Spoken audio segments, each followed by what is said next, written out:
अखिलेश यादव ने अशोक सम्राट को लेकर उन्होंने कहा कि मुझे मौका मिलेगा तो अशोक सम्राट को दुनिया की सबसे बड़ी मूर्ति बनाऊंगा। और शाम का भूला अगर घर आ जाए तो उसको भूला नहीं कहते। विचार जो है ये जरूरी नहीं है कि जन्मतः मिल जाए।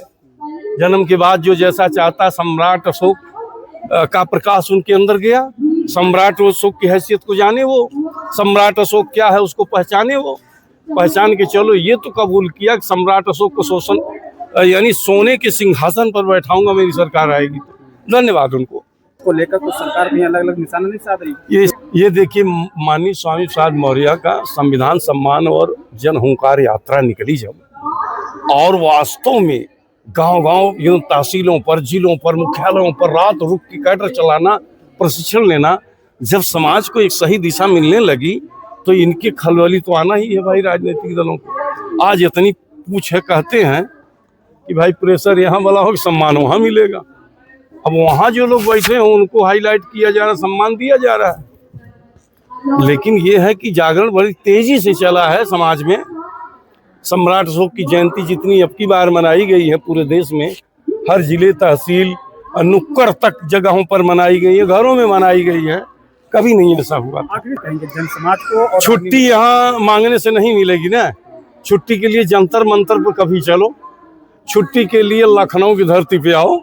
छुट्टी तो जो शासन प्रशासन बने बैठे उनकी नाक में दम कर दोगे तब ना मिलेगी। ऐसे मांगते रहो। अरे भाई, लुटेरा जो आपका घर लूट के गया, आपका घर बसाएगा क्या? नहीं बसाएगा। जिसने घर लूटा आप उसी से करो मेरा घर बसा दो, वो कभी बसाएगा? ऐसा नहीं होता है। आप इनकी नाक में दम करो, या तो इनकी सत्ता छीन लो या तो इनकी सत्ता से इनको उतारो। दो ही चीज है। और सत्ता से उतारने के लिए आपको रोड पे आना होगा। मौर्य समाज के अंदर वो ताकत आज है, जिधर जाता उसकी सरकार बनती है। ये खुद के लिए भी प्रयास नहीं किया। मैं तो कहता हूँ खुद के लिए प्रयास करे। एक चुनाव, दो चुनाव, तीसरे चुनाव में इसका खुद का मुख्यमंत्री होगा। मौर्य समाज का एक गद्दावर नेता डिप्टी सीएम केशव प्रसाद मौर्य, जबकि भगवान बुद्ध के अवशेषों को लेकर विदेश से लेकर के गया है। वो अपनी मर्जी से नहीं लेके गए थे भैया, उनको कहा गया कि लेके जाओ, जितना कहा जाएगा उतना वो करेंगे। राम जन्मभूमि का उनको अगुवा बना दिया गया, राम जन्मभूमि का अगुवा बनाया गया, और चुनाव लड़ने के लिए प्रदेश अध्यक्ष इनके अगुवाई में लड़ा गया। मुख्यमंत्री नहीं बनाया गया और इनको ट्रस्ट में नहीं रखा गया। राम मंदिर तो बन गया, तो वो तो खाली यूज करने के लिए रखे गए हैं लोग ना। वहाँ भाई केशव प्रसाद मौर्य यूज करने के लिए, चेहरा दिखाने के लिए रखे गए हैं।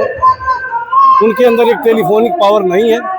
2500 मौर्यों की हत्या हुई, मेरे जैसे लोग वहाँ गुहार लगाए, ये शासन सत्ता में थे, कभी आवाज नहीं उठाए, न कभी आवाज उठाए, न कहीं वहाँ गए। यहाँ नहीं, फुलवरिया एक जगह आजमगढ़ में जुगल मौर्य लोगों की हत्या हुई, मियाँ बीबी की, और यहाँ वो तमाम धरना प्रदर्शन हुआ, नामजद रिपोर्ट हुई, और जो मुलजिम है ठाट से घूम रहे हैं वो जेल नहीं गए। केशव प्रसाद मौर्य वहाँ गए थे, चेक दे के आए थे, चेक बाउंस हो गया, और वहाँ अब जब जाते हैं मिलने तो मिलने नहीं देते हैं। ये धोखा न देने वाले लोग हैं। वो बच्चे नन्हे नन्हे, उनको तुम 2 लाख का चेक दे के आए, 2 बाउंस हो गया। 2 लाख में तो 2 साल जीते बेचारे। ये इतना बड़ा धोखा नहीं देना चाहिए, झूठ नहीं बोलना चाहिए। ये झूठे लोग हैं और धोखा देने वाले लोग हैं। इनकी चेक दे वहाँ बाउंस तो इन्हीं, और जयंती भाई पूरे प्रदेश में नहीं, अब तो महापुरुषों की जयंतियों का दौर है। आने वाले समय में तथागत बुद्ध की जयंती मनाई जाएगी इसी की धरती पर। आज